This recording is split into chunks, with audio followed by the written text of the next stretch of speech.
Hi everyone, my name is Charlie and today I have my November wrap-up. I couldn't find A Muppet's Christmas Carol on Netflix and I really wanted to hear that song that Kermit sings. Can't remember it. And because of that, I decided to read A Christmas Carol by Charles Dickens with illustrations by Robert Ingpen.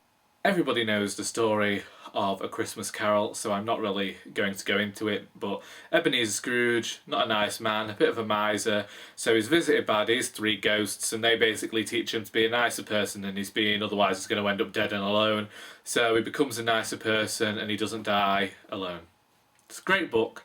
Charles Dickens is one of my favourite writers. A Christmas Carol is one of those books that I have a few editions of now, but I'm a big fan of Robert Ingpen's illustrations. I have the Jungle Book with illustrations by him as well. His style of illustration is something that really appeals to me, which is why I enjoy to read this edition. This edition also included A Christmas Tree, which I hadn't read before. I didn't really enjoy it. I know that Charles Dickens at this point was writing for a magazine and it was expected of him to be writing something Christmassy every year, and this really felt like he was just trying to eke something out about Christmas, so he just listed all of these Christmassy things and hoped for the best. But A Christmas Carol still stands the test of time for me. It's probably my favourite Charles Dickens next to The Pickwick Papers. So if you haven't read it, read it, and if you haven't seen one of the adaptations, then try and see one of them, because it's a great story and they reuse the tale so many times in so many different television shows.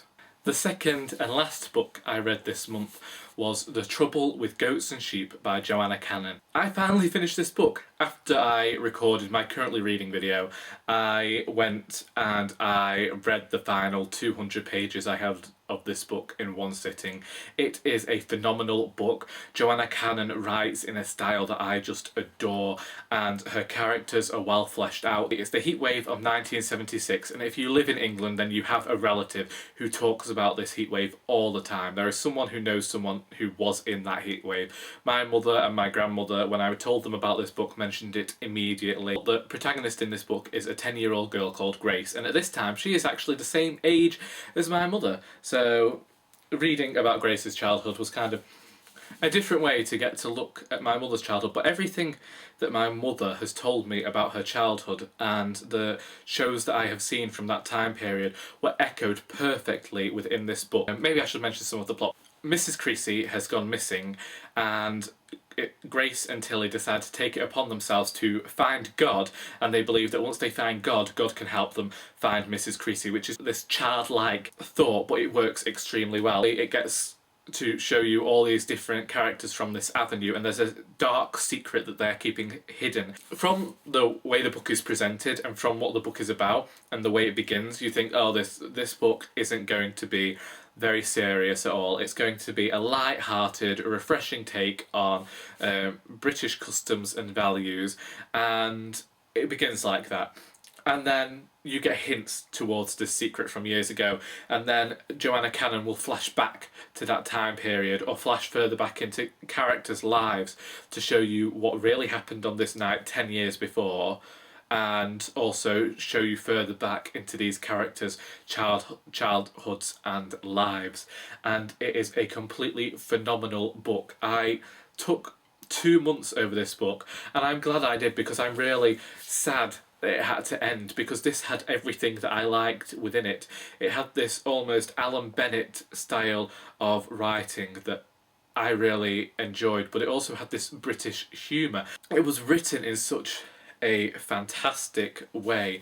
Joanna Cannon knows how to write characters and she knows how to keep the reader intrigued, and I was completely blown away by the characters within this book and the time period. I think that Joanna Cannon wrote the time period incredibly well.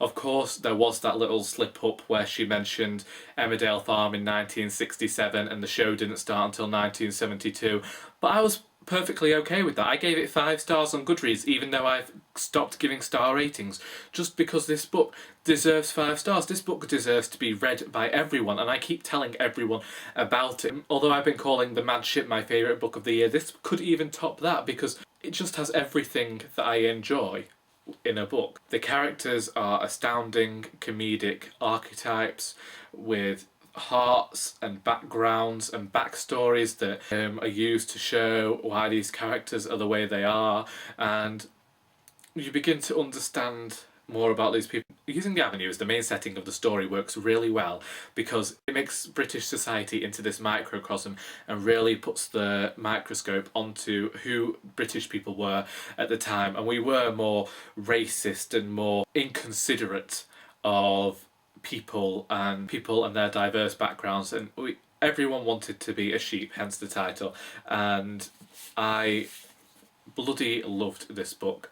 I like that it had a bit of open-endedness, but the reader is able to tell where the story is going to go, and I could probably go and reread this book straight away. If you are a fan of British comedy or British drama of this time period, basically if you like novels, if you like anything to do with literature, you should probably read this book because Joanna Cannon has great voices within her. Her characters are brilliant, and I don't have the words in which to say that this book is amazing because I'm just not that kind of person. But yes, great book, great characters, great setting, great appreciation of Britain at the time, and everything that was in here felt incredibly real and like it could have happened, and I feel like I was blessed with this book.